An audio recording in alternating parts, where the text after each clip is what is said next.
You know, I firmly believe we need to take steps now in Washington to strengthen and secure both Social Security and Medicare to make sure that we are fulfilling that sacred promise for decades to come. So Social Security. This is a program that before it was implemented, 78% of seniors, the year before it was implemented, 78% of seniors were in poverty. Today, it's less than 10%. This is a great program, and it's lifted tens of millions of people out of poverty so they can live out their years in dignity and respect. But we need to make sure it's still there.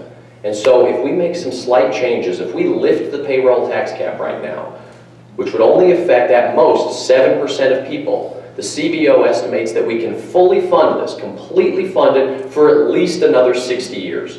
That's an easy change that we can make right now and guarantee that it is still available for every person in this room here.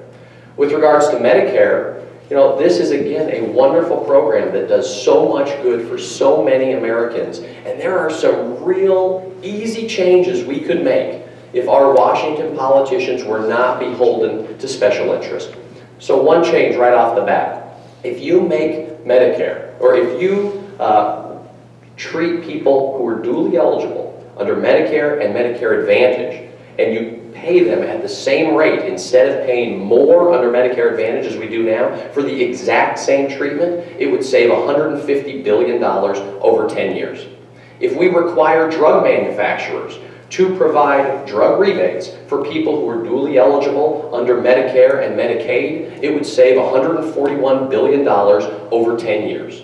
And if we would allow the government to negotiate for drug prices, it would save between $150 and $500 billion over 10 years. We could implement those three policies in a month if we had elected officials in Washington who were not so beholden on their donations from those companies who have a vested interest in charging us too much.